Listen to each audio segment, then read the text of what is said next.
Mi nombre es Alejandro Torres Ruiz y durante 12 años trabajé como oficial de la Policía Federal de Caminos en el sector que cubre la autopista México-Puebla. Ingresé al cuerpo a los 23 años, recién salido de la Academia Nacional de Seguridad Pública, y durante más de una década patrullé esa carretera en turnos nocturnos.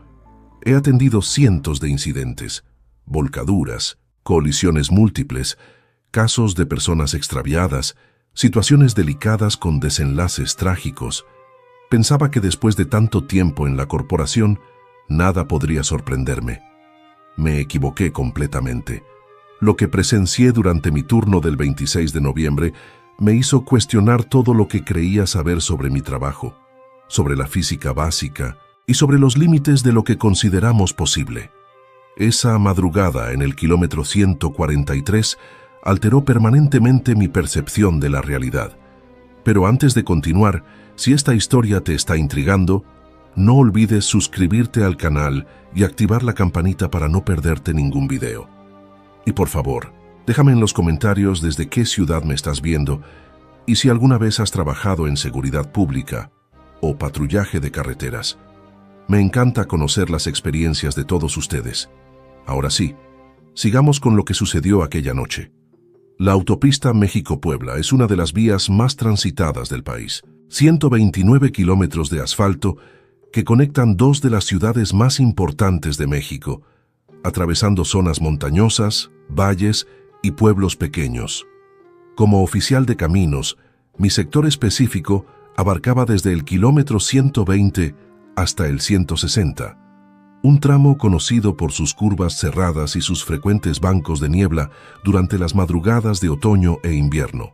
Mi vehículo era una unidad Ford Expedition del año 2018, equipada con sistema de comunicación digital Motorola, cámara frontal de dashcam, radar de velocidad láser, kit de primeros auxilios completo y señalización reflectante de emergencia. Llevaba también mi equipo personal reglamentario, radio portátil, linterna Streamlight de alta potencia, chaleco antibalas nivel 3 y mi arma de servicio, una pistola Beretta PX4 Storm calibre 9 milímetros. Los turnos nocturnos en carretera tienen una rutina muy específica. Iniciaba mi patrullaje a las 22 horas, realizando recorridos completos de mi sector cada 45 minutos aproximadamente. Entre recorridos me estacionaba en los puntos estratégicos señalados por el protocolo, zonas de descanso, accesos a pueblos cercanos, o directamente en el acotamiento en tramos de alta incidencia. El procedimiento estándar indicaba mantener contacto por radio con la central cada 30 minutos, reportar cualquier vehículo detenido o situación anómala, y asistir de inmediato cualquier emergencia reportada en mi sector. Durante años, esta rutina fue tan predecible como el amanecer. Conocía cada curva, cada señalamiento, cada árbol prominente de ese tramo carretero. Aquella madrugada comenzó como cualquier otra. La temperatura rondaba los 8 grados centígrados, típica para finales de noviembre en esa zona montañosa. Había salido de la base a las 22 horas con 15 minutos después de revisar el vehículo y confirmar que todos los sistemas funcionaban correctamente. El tráfico era moderado para un martes por la noche. Algunos autobuses de pasajeros, varios tractocamiones de carga y autos particulares dispersos. Nada inusual. Realicé mi primer recorrido completo del sector sin novedades. A las 23:45 me detuve en el área de descanso del kilómetro 132 para redactar mi primer reporte de turno. Todo normal. Flujo vehicular estable, condiciones climáticas despejadas, visibilidad adecuada. Mi segundo recorrido, iniciado poco después de medianoche, transcurrió igualmente sin incidentes. Detuve a un vehículo compacto por exceso de velocidad cerca del kilómetro 147. Le levanté una infracción al conductor, un joven que regresaba de la Ciudad de México hacia Puebla. Procedimiento rutinario de 15 minutos. A la 1:30 de la madrugada reporté a la central. Sector tranquilo, sin novedades significativas. El despachador de turno era Marcos Salinas, un compañero con quien había trabajado durante años. Intercambiamos las bromas habituales sobre lo aburrido del turno.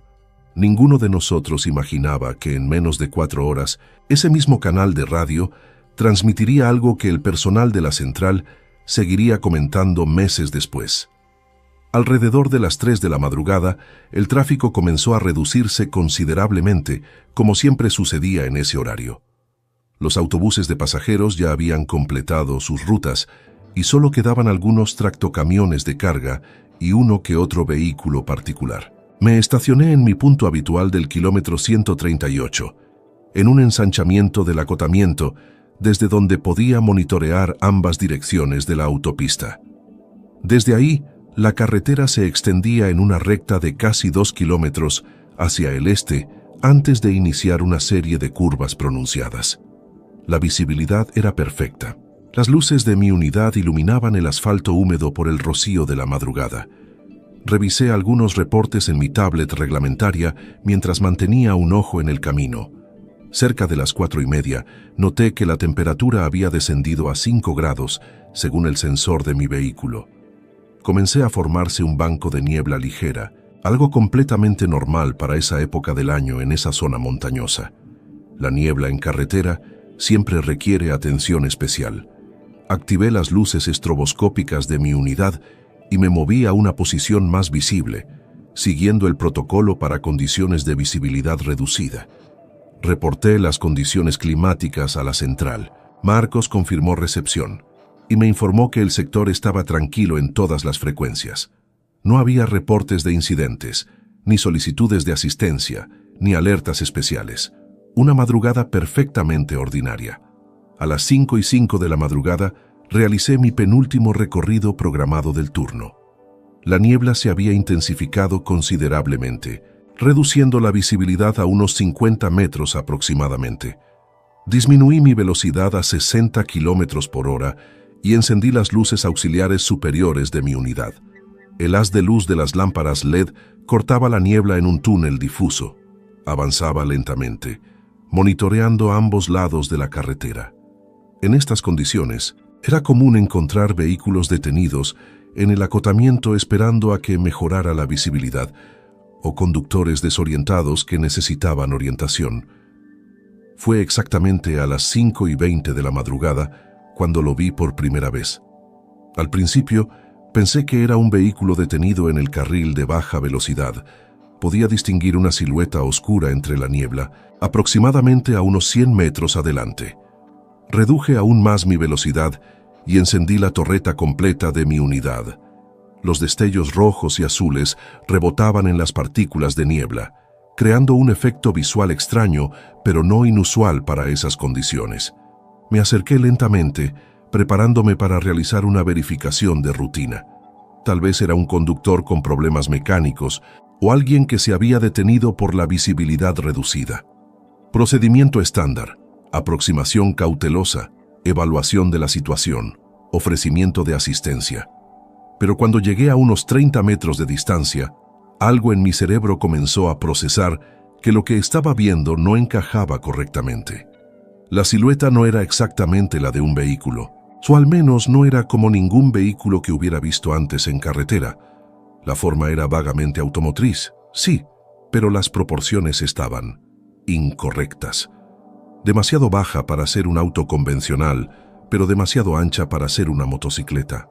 Y no había luces, ninguna luz intermitente de emergencia, ninguna luz de posición, nada. Solo esa masa oscura e indefinida en medio del carril. Me detuve a unos 20 metros y activé mi linterna de alta potencia. El haz de luz atravesó la niebla y seguía sin poder definir exactamente qué estaba viendo. Tomé mi radio portátil. Central, aquí unidad 73. Tengo un posible vehículo detenido en el carril de baja velocidad, kilómetro 143, con 200 metros. Voy a verificar. Paso. La voz de Marcos respondió con su tono habitual de aburrimiento nocturno. Recibido 73. Manténganos informados. Cambio. Salí de mi unidad dejando las luces encendidas y la dashcam grabando. El aire estaba helado y saturado de humedad. Mi aliento formaba nubes densas cada vez que exhalaba. Caminé lentamente hacia la silueta, manteniendo mi linterna apuntada hacia ella. Mis botas resonaban contra el asfalto mojado. Cada paso me acercaba más y cada paso hacía que mi cerebro gritara con más fuerza que algo estaba profundamente mal. A unos 10 metros de distancia, finalmente pude verlo con claridad. No era un vehículo, o al menos no era ningún tipo de vehículo que existiera en ningún manual de tránsito o catálogo automotriz que yo conociera. La estructura era metálica, eso era claro, pero su diseño era completamente ajeno a cualquier cosa que hubiera visto. No tenía ruedas visibles, no tenía ventanas, no tenía placas, no tenía ninguna marca identificable de fabricante. La superficie era lisa, de un color gris oscuro mate que parecía absorber la luz de mi linterna en lugar de reflejarla. La forma general era algo así como un óvalo achatado, de aproximadamente 4 metros de largo por 2,5 de ancho y tal vez 1 metro de altura. Estaba posado directamente sobre el asfalto, sin ningún punto de contacto visible, como si simplemente hubiera sido colocado ahí. Me detuve. Mi entrenamiento me había preparado para situaciones de tráfico, para incidentes violentos, para emergencias médicas. No me había preparado para esto. Intenté racionalizar lo que veía. Tal vez era algún tipo de remolque especializado que se había desprendido de un tractocamión. Tal vez era equipo industrial que se había caído de algún transporte de carga. Tal vez era algo. Tenía que ser algo explicable. ¿Hay alguien ahí?, grité hacia el objeto. Mi voz sonó extrañamente apagada en la niebla densa. Soy oficial de la Policía Federal de Caminos. Si necesitan asistencia, identifíquense. Silencio absoluto. Solo el sonido del motor de mi unidad al ralentí detrás de mí y el goteo suave del rocío cayendo desde los árboles cercanos. Di un paso más cerca, extendí mi mano libre, manteniéndola a unos 50 centímetros de la superficie metálica. Podía sentir algo. No era calor exactamente, ni frío. Era una especie de vibración sutil en el aire, como la estática que se siente cerca de un transformador eléctrico de alto voltaje. Los vellos de mi brazo se erizaron. Toqué mi radio nuevamente. Central 73. Voy a necesitar que me envíen apoyo al kilómetro 143. Tengo una situación que no puedo clasificar. Parece ser equipo industrial abandonado, pero necesito verificación. Cambio. Hubo una pausa más larga de lo habitual antes de que Marcos respondiera. ¿Equipo industrial? ¿En medio de la carretera? ¿Necesitas una grúa? Negativo en la grúa por ahora. Solo envía una unidad de apoyo. Necesito documentar esto apropiadamente. Cambio. Recibido. Te envío la unidad 41. ETA 20 minutos. Cambio. Decidí rodear el objeto mientras esperaba apoyo. Mantuve mi linterna apuntada hacia él, iluminando cada sección cuidadosamente. La superficie era completamente uniforme, sin soldaduras visibles, sin paneles separados, sin ninguna característica distintiva. Era como si la cosa entera hubiera sido moldeada de una sola pieza de metal. No había señales de impacto, no había marcas de arrastre, no había nada. Simplemente estaba ahí, perfecta e inexplicablemente intacta, en medio de una carretera federal. Cuando completé el círculo y regresé a mi posición inicial, noté algo más. El asfalto debajo del objeto estaba completamente seco. Esto no tenía ningún sentido. Toda la carretera estaba empapada por el rocío y la niebla. Mi uniforme estaba húmedo, mi cabello estaba húmedo, el capó de mi unidad estaba cubierto de gotitas de agua condensada. Pero el área directamente debajo de ese objeto, en un círculo perfecto del mismo tamaño que su base, estaba completamente seca, como si alguna fuerza invisible estuviera repeliendo la humedad. Retrocedí varios pasos, sintiendo cómo mi frecuencia cardíaca comenzaba a acelerarse. Respiré profundamente, intentando mantener la calma profesional. Había una explicación. Tenía que haberla. Tal vez el objeto estaba caliente y evaporaba la humedad. Pero cuando extendí mi mano nuevamente, no sentí ningún calor. De hecho, el aire alrededor del objeto parecía más frío que el ambiente circundante. Decidí tomar fotografías. Saqué mi teléfono de servicio y comencé a documentar el objeto desde múltiples ángulos. El flash de la cámara creaba destellos extraños en la niebla. Tomé al menos 15 fotografías, asegurándome de capturar detalles de la superficie, del área seca de asfalto debajo, de la posición general en la carretera. Evidencia. Necesitaba evidencia documentada de lo que estaba viendo. Mientras revisaba las fotos en la pantalla de mi teléfono, noté algo perturbador. En varias de las imágenes, el objeto aparecía ligeramente borroso, como si se hubiera movido durante la exposición. Pero yo sabía con certeza que había mantenido el teléfono perfectamente estable. Tomé más fotografías, esta vez con más cuidado. El mismo resultado. El objeto aparecía borroso en las imágenes, como si vibrara en una frecuencia que la cámara no podía capturar correctamente. Escuché el sonido de un motor aproximándose desde el este. Las luces de la unidad 41 aparecieron entre la niebla, los destellos de su torreta mezclándose con los de mi vehículo. El oficial Tomás Vega, un compañero con 7 años en la corporación, detuvo su unidad detrás de la mía y salió rápidamente. «¿Qué tenemos, Torres?», preguntó mientras se acercaba, ajustando su chaleco antibalas. Señalé hacia el objeto. «Necesito que me digas qué estás viendo, porque yo ya no estoy seguro si puedo confiar en mis propios ojos». Tomás dirigió su linterna hacia donde yo señalaba.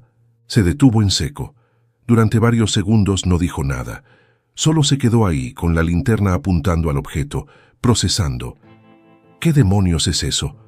Su voz tenía un tono que nunca le había escuchado antes, una mezcla de confusión y algo que podría haber sido miedo. Exactamente mi pregunta. ¿Alguna idea? Se acercó lentamente, igual que yo lo había hecho. Rodeó el objeto, iluminando cada sección. Cuando regresó a mi lado, su expresión era de completo desconcierto. «No tengo ninguna referencia para esto. ¿Llamaste a la central? ¿Revisaron si hay reportes de carga perdida?» «Todavía no les he dado detalles específicos.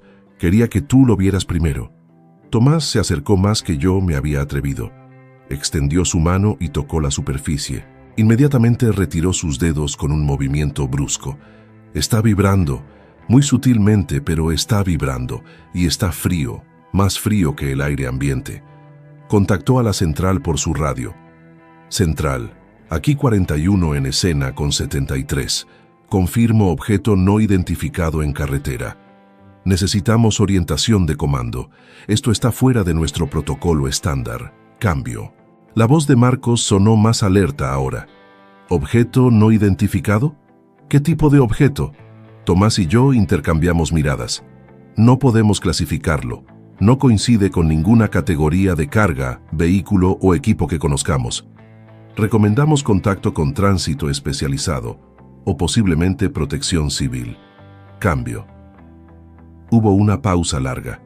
Podíamos escuchar voces de fondo en la central, gente consultando, probablemente despertando a supervisores. Finalmente Marcos respondió. «Esperen en escena. Vamos a enviar al supervisor de turno y estamos contactando a tránsito especializado. No permitan que nadie se acerque al objeto. Mantengan el área segura. Cambio». «Recibido. 73 y 41 permanecen en escena. Cambio y fuera». Tomás comenzó a colocar conos reflectantes alrededor del área, mientras yo mantenía vigilancia sobre el objeto. El tráfico a esa hora era mínimo, pero ya habían pasado 2 vehículos reduciendo velocidad y mirando con curiosidad nuestras unidades con las torretas encendidas. Desviamos a los conductores alrededor de la escena sin darles oportunidad de detenerse. Mientras esperábamos, noté que la niebla comenzaba a disiparse ligeramente con el acercamiento del amanecer. La luz del día comenzaba a teñir el horizonte de un azul pálido, y con mejor visibilidad, el objeto se volvía aún más perturbador. Era demasiado perfecto, demasiado geométrico, demasiado ajeno a cualquier fabricación humana que yo pudiera reconocer. «Torres», llamó Tomás desde el otro lado del objeto, «ven a ver esto». Me acerqué a donde estaba. Había descubierto algo que yo había pasado por alto durante mi inspección inicial. En un lado del objeto, apenas visible, había una serie de marcas o símbolos grabados en la superficie metálica. No eran letras de ningún alfabeto que yo reconociera. No eran números, eran patrones geométricos complejos, líneas que se intersectaban en ángulos específicos, formando diseños que parecían tener algún tipo de significado, pero que eran completamente incomprensibles. ¿Qué idioma es ese?, preguntó Tomás. No es ningún idioma que yo conozca, y llevo 12 años viendo vehículos de todo el mundo en esta carretera. Tomás fotografió los símbolos con su teléfono. Esto va más allá de nuestro nivel. Necesitamos expertos lingüísticos o algo así. Escuchamos más vehículos aproximándose. El supervisor de turno, el comandante Luis Mendoza, llegó en su unidad seguido por un vehículo de tránsito especializado. Mendoza era un veterano de 20 años en la corporación, un hombre que había visto literalmente de todo en las carreteras federales. Pero cuando se acercó al objeto y lo examinó, su rostro adoptó la misma expresión de completo desconcierto que Tomás y yo habíamos mostrado. ¿Cuánto tiempo lleva esto aquí?, preguntó después de varios minutos de inspección silenciosa. Lo descubrí a las 5:20. Acabo de realizar mi recorrido previo hace 40 minutos y este tramo estaba completamente despejado. Mendoza miró su reloj. Son las 6:15 ahora. Entonces apareció en algún momento durante los últimos 50 minutos. Apareció, repetí. Esa es exactamente la palabra correcta. No hay marcas de arrastre, no hay señales de impacto, no hay indicación de cómo llegó aquí. Simplemente está aquí. El especialista de tránsito, un ingeniero llamado Fernando Salazar, se unió a la conversación. Había traído equipo de medición más sofisticado, un medidor de radiación, un detector de campo electromagnético y una cámara termográfica. «Permiso para aproximarme al objeto», dijo formalmente. Mendoza asintió. «Adelante, pero con extrema precaución». Observamos mientras Salazar realizaba una serie de mediciones. Su medidor de radiación no registró nada anormal, pero cuando acercó su detector de campo electromagnético, el dispositivo comenzó a emitir un pitido constante. Los números en la pantalla fluctuaban erráticamente. Hay un campo electromagnético muy fuerte emanando de esto, mucho más fuerte de lo que produciría cualquier equipo electrónico convencional. Salazar revisó su equipo 2 veces para asegurarse de que funcionaba correctamente, y la firma no coincide con ninguna fuente electromagnética conocida. No es como un motor eléctrico, no es como un transformador, no es como ninguna tecnología de comunicaciones que conozca. Usó su cámara termográfica. En la pantalla, el objeto aparecía como una masa de color azul profundo, indicando que estaba considerablemente más frío que el ambiente circundante, aproximadamente 7 grados centígrados más frío que el asfalto alrededor. Esto viola la termodinámica básica. No hay ninguna fuente de enfriamiento visible, ningún sistema de refrigeración, pero está activamente más frío que su entorno. Y si ha estado aquí menos de 1 hora, debería haber alcanzado equilibrio térmico con el ambiente. Mendoza se acercó a mí bajando la voz. «Torres, necesito que me digas honestamente, ¿has visto algo más esta noche? ¿Algo inusual antes de encontrar esto?» «Negativo, comandante. Fue un turno completamente rutinario hasta este momento. Tráfico normal, condiciones climáticas normales, sin incidentes». «¿Y nadie más ha reportado nada extraño en otros sectores?» «No hasta donde yo sepa». Mendoza se frotó la cara, claramente tratando de decidir cómo proceder. «Bien, esto va más arriba de mi nivel de autoridad. Voy a contactar a la comandancia estatal. Mientras tanto, mantenemos el área segura y documentamos todo». Durante la siguiente hora, el área se convirtió en una escena de investigación completa. Llegaron más unidades. Fotógrafos forenses documentaron el objeto desde todos los ángulos posibles. Especialistas técnicos tomaron muestras del asfalto alrededor, midieron el círculo seco con precisión milimétrica, registraron las lecturas electromagnéticas cada 5 minutos. Todo el procedimiento fue filmado por múltiples cámaras, y durante todo ese tiempo, el objeto simplemente permaneció ahí, sin moverse, sin cambiar, sin dar ninguna indicación de propósito o función. Era inquietantemente inerte, como un monolito que hubiera estado ahí desde siempre, aunque todos sabíamos con certeza que no había estado ahí 1 hora antes. Alrededor de las 7:30 de la mañana, con el sol ya completamente arriba y la niebla disipada, un convoy de vehículos militares llegó a la escena. Personal del ejército, según sus insignias. Un coronel se identificó con Mendoza y tuvieron una conversación breve y tensa que no pude escuchar completamente. Luego el coronel se acercó al objeto con su propio equipo técnico. Después de su inspección, el área fue declarada bajo jurisdicción militar. Nos ordenaron retirarnos a una distancia de 100 metros, mientras un equipo especializado montaba un perímetro de seguridad completo. Grandes lonas opacas fueron desplegadas alrededor del objeto, ocultándolo de la vista. El tráfico fue desviado por una ruta alterna. Mendoza reunió a todos los oficiales presentes. Todo lo que han visto esta mañana es ahora clasificado. No pueden hablar de esto con nadie fuera del personal autorizado. Recibirán documentación oficial de confidencialidad para firmar. ¿Entendido? Todos asentimos, aunque las preguntas bullían en mi mente. ¿Por qué el ejército? ¿Por qué clasificado? ¿Qué era realmente ese objeto? Me ordenaron regresar a la base y presentar un informe detallado por escrito. Durante todo el camino de regreso, no pude dejar de revisar los eventos de la madrugada en mi mente. Cada detalle, cada observación, cada medición imposible. Llegué a la base cerca de las 9 de la mañana y pasé las siguientes 3 horas escribiendo el informe más extraño de mi carrera. 2 días después, fui convocado a una reunión con funcionarios de la comandancia estatal. Me hicieron repetir mi testimonio 4 veces, grabándolo cada vez. Me mostraron fotografías del objeto y me pidieron que confirmara que eran precisas. Firmé documentos de confidencialidad con lenguaje legal que básicamente me prohibía discutir el incidente con cualquier persona no autorizada bajo amenaza de procesamiento.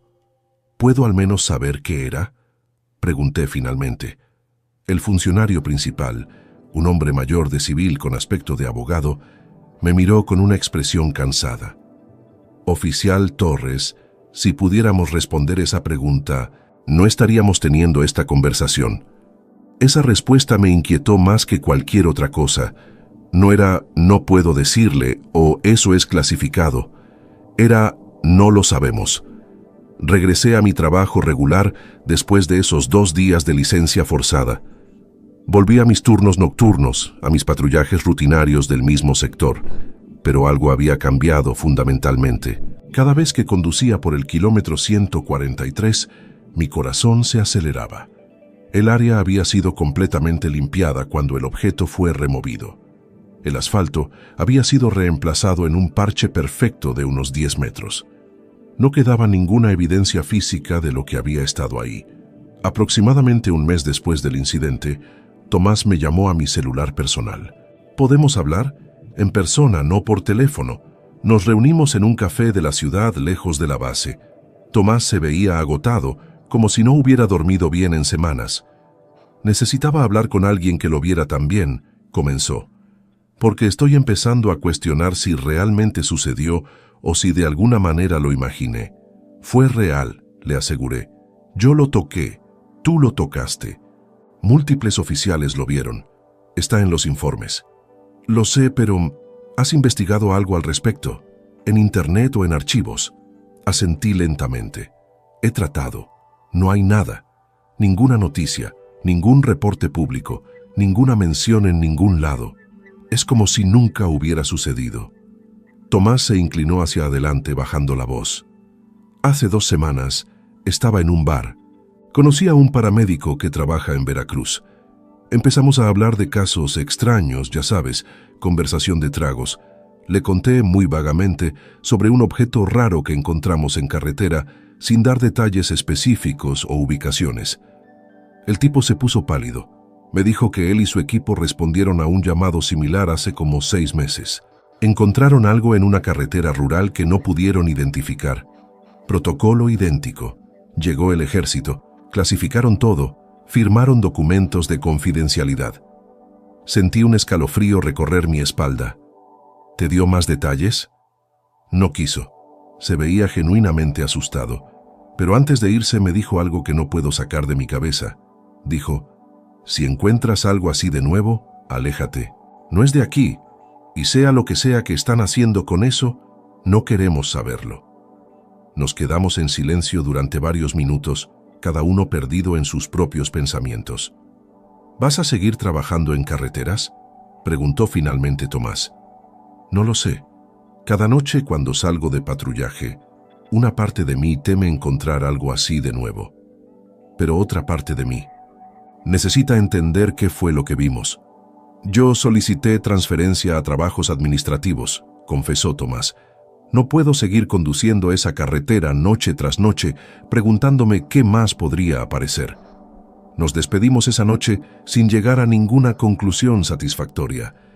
Pero su conversación me confirmó algo que yo ya sospechaba. No habíamos sido los únicos en encontrar algo inexplicable, y probablemente no seríamos los últimos. Continué en patrullaje carretero durante 3 meses más, pero mi perspectiva había cambiado irrevocablemente. Cada objeto extraño en la distancia me hacía acelerar el pulso. Cada llamado a un incidente no identificado me llenaba de aprensión. La certeza y el control que había sentido durante 12 años en el trabajo se habían desvanecido por completo. Finalmente, solicité una transferencia a servicios administrativos. Mi solicitud fue aprobada sorprendentemente rápido, sin preguntas, sin obstáculos, casi como si hubieran estado esperando que la presentara. Ahora trabajo en una oficina, procesando reportes y coordinando recursos desde un escritorio. Es un trabajo más seguro, más predecible, más aburrido. Pero cada vez que reviso incidentes de otros oficiales, busco entre líneas, busco frases codificadas, descripciones vagas, reportes que terminan abruptamente con referencias a autoridades superiores o jurisdicción transferida. Y los encuentro. No frecuentemente, tal vez uno cada 2 o 3 meses, pero están ahí. Oficiales que encontraron algo que no pueden explicar, algo que no encaja en ninguna categoría conocida, algo que resultó en protocolos de confidencialidad y silencio oficial. ¿Qué era el objeto que encontré en el kilómetro 143? Honestamente no lo sé. No era un vehículo, no era equipo convencional, no era nada fabricado por ninguna industria que yo conozca. Sus propiedades físicas desafiaban la lógica. Su origen era completamente desconocido. Su propósito, un misterio absoluto. Pero lo que más me inquieta no es el objeto en sí, sino las implicaciones más amplias.